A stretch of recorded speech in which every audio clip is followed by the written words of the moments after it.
And nakikita nga natin dito guys yung sinasabi natin kanina na exhausted kasi yung person mo, sabi ko nga no, nagsisikap ito para actually para mapaganda yung buhay niya at saka para ibigay din sa'yo yung gusto niya. Yun nga lang guys, pagod siya, no?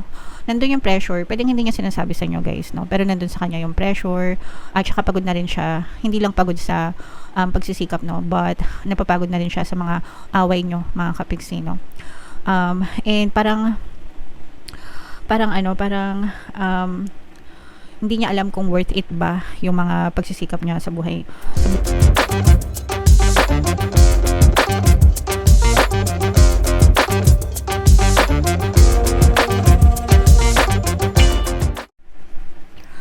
Hello guys, hello Gemini, welcome back to Pinoy Pixie Tarot. Ang pamagat ng episode natin for tonight is feelings reading, anong nararamdaman niya sa'yo. So sisilipin natin guys dito kung ano yung nararamdaman sa inyo ng inyong partner o specific person. Pwedeng mapick up yung energy nyo guys, pwedeng mapick up yung energy ng person nyo, pwedeng magkabaliktad yung roles. If in case hindi kayo nakaresonate dito guys, try nyong panoorin yung video dun sa zodiac sign ng person nyo, baka nandun yung energy nyo mga kapixie. So, unahin natin tong deck na to guys. Tingnan natin yung mga mensahe sa inyo ng inyong partner o specific person. Pwedeng hiwalay na kayo nitong person mo mga kapixie o kaya naman parang in a relationship pa kayo pero parang nagkakaroon kayo ng problema guys. We both know I'm not the one for you. So, para sa kanya hindi kayong meant to be. Para sa kanya hindi siya, or sabi niya we both know, so ibig sabihin parehas kayo na alam nyo na parang hindi talaga siya yung the one para sa inyo. It was my fault but I blamed you. Pwedeng nag-away kayo, kasalanan niya pero ikaw yung sinisisi niya. Eto guys, pwede ring ano to no, although hindi naman lahat, pwedeng forbidden affair, ganyan, forbidden relationship, affair. Ibig sabihin pwedeng yung isa sa inyo committed na sa ibang partner, may mga ibang partners ganyan, and kumbaga parang relasyon ng pagkakasala. Alam niyo na ibig ko sabihin doon guys, although hindi naman lahat no, maybe for some, but for some of you naman pwedeng walang ganun pero parang hindi kayo, parang nararamdaman nyo na hindi kayo para sa isa't isa. And ito nga no, the last time pwedeng nagkaroon siya ng kasalanan sa'yo pero imbis na akuin niya yung kasalanan, parang binaliktad niya and pinalabas niya na ikaw yung may kasalanan. But regardless, kahit ano pa yung status ng relationship nyo, grateful itong person mo, hindi lang sa spiritual kundi dun sa mga lessons na natutunan niya habang in a relationship pa kayo ng person mo mga kapixie. Alright? So, comment down below, Gemini, if feeling nyo nakaresonate kayo dyan sa mga messages na yan. Tingnan natin yung ganap. Ito naman pala guys, yung mga feelings, no? Pwedeng feelings mo, feelings nila, pwedeng feelings nyo parehas. So, meron nang napapagod sa relasyon. Pwedeng pagod na kayo parehas, no?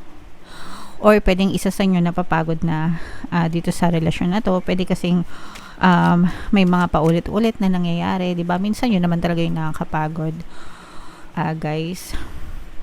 And ito nga no, yung sinasabi nating inadequate. Ito guys, yung parang we both know I'm not the one for you. Yung parang hindi kayo yung para sa isa't isa. So parang feeling nung isa, hindi siya sapat, no? You don't feel good enough for the person. So it's either ikaw yan or sila yan, mga kapixie, no? Yung nakaramdam na parang kulang, parang hindi kayo pantay sa status, ganyan. Kumbaga parang tinitingnan nyo yung status, no? Kung sino yung parang isa sa inyo mas nakakaangat siguro or whatever. Pero yon, parang feeling nyo hindi kayo pantay ng person mo. Pero yung isa naman sa inyo, no, you keep on encouraging the person na parang wala lang yan. Especially guys, kung status talaga yung difference nyo, di ba? Minsan may mga ganun talaga. Kunwari, mayaman, mahirap. O kaya naman, kahit na hindi mayaman, pero may kaya-kaya. Tapos yung isa medyo salat-salat, no? Kung maganda yung encouragement na okay lang yan, magsikap ka lang, makakayanan mo rin yan, di ba, yung mga ganun. So, pero nararamdaman ko yung pressure, kaya merong exhausted dito kasi parang yung isa na medyo medyo kulang, kinakapos, parang nape-pressure siya to keep up, no? Kaya parang napapagod siya. So parang gusto niya na, kaya niya sinabi to, we both know I'm not the one for you. Siguro kasi yung social status nyo, sabi ko nga, mayaman yung isa, mahirap yung isa. Parang napapagod siya na makisabay, no, sa status mo. Lalo na kung magkaiba talaga. So, yeah. Comment down below, guys, if feeling nyo naka-resonate kayo dyan. Tingnan natin, Gemini, yung ganap sa inyo. Shuffle ko to, guys. Habang shuffle ko to, panoorin nyo muna yung video natin regarding sa ating paano mag-manifest ng abundance video course. Kapiksi, sawa ka na ba sa mga struggles at hirap sa buhay mo? Masipag ka ba at masikap sa buhay ngunit hindi ka pa rin umaasenso? Ilang beses ka na bang nag-attempt mag-negosyo at mag-invest pero palagi ka pa rin nalulugi? Sa pagkakataon na ito ay maaaring may subconscious beliefs ka na nagiging balakid sa iyong pag-unlad at pagyaman. Introducing, paano mag-manifest ng abundance video course.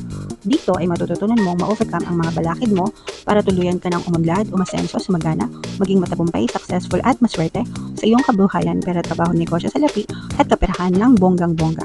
Dali, mag-send na ng email sa pinoypixie@gmail.com at simulan na ang iyong pagyaman ngayon. Alright, so sa lahat ng gusto mag-avail ng course, guys, naka-flash sa screen nyo. Una, meron tayong paano mag-manifest ng abundance video course. Meron din tayong paano mawala ang third party at magkaroon ng harmonious na relationship. And meron din tayong email coaching, manifest your desires using the law of attraction. So, sa lahat ng interesado, guys, mag-send lang kayo ng email sa pinoypixie@gmail.com.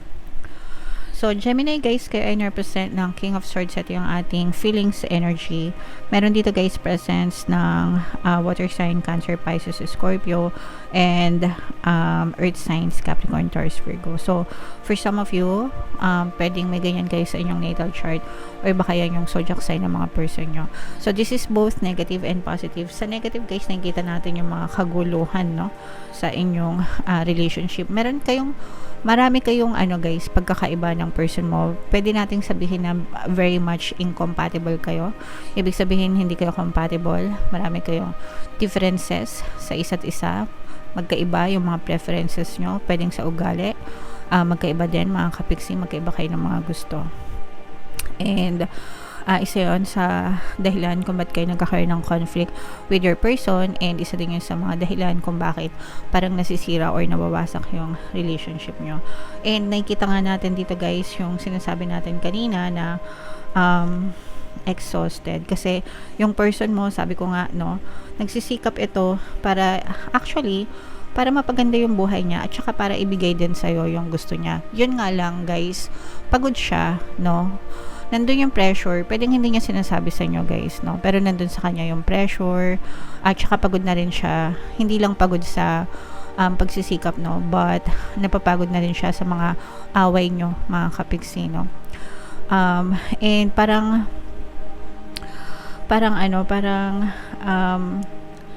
hindi niya alam kung worth it ba yung mga pagsisikap niya sa buhay para lang i-please ka.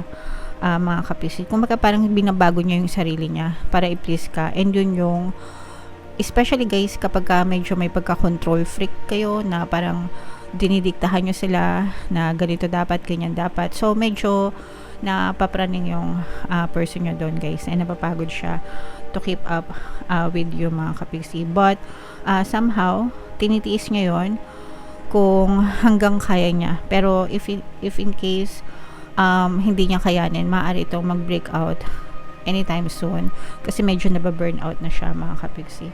Pero nandun naman sa kanya, alam niya na mahal ka niya, alam niya na gusto ka niya, mga kapiksi. Pero yung mga circumstances sa paligid nyo, parang naiisip niya, guys, na kung simpleng tao lang sana yung, kumbaga kung pantay sila, kapantay lang niya yung person na minahal niya or ginusto niya, baka hindi na siya nahihirapan ng ganon. So, merong pressure sa kanya, guys. Kaya, nakakadagdag yun sa pagkakagulo ng relationship nyo. Nag-iisip na to, guys, no? Ayan, no? Pagod na siya. Marami siyang, bukod sa problema nyo sa relationship, meron din itong mga personal problems, mga kapiksi.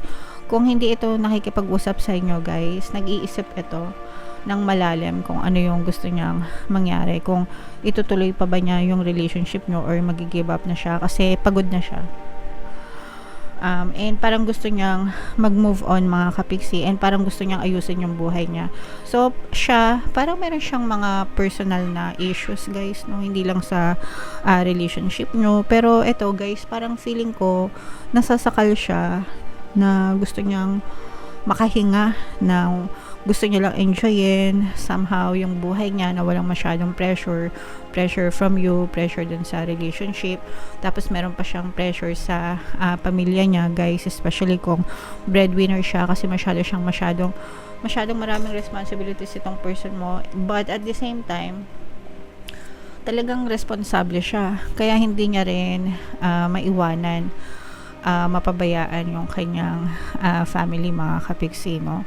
Kahit nasabihin natin na matagal na kayo mag-boyfriend, or pwedeng nagsasama na kayo, or even if mag-asawa na kayo, hindi niya kayang basta-basta bitawan na lang yung kanyang pamilya, mga kapiksi. So, masyadong ma-emo ngayon yung person nyo. Kailangan ito ng space, mga kapiksi.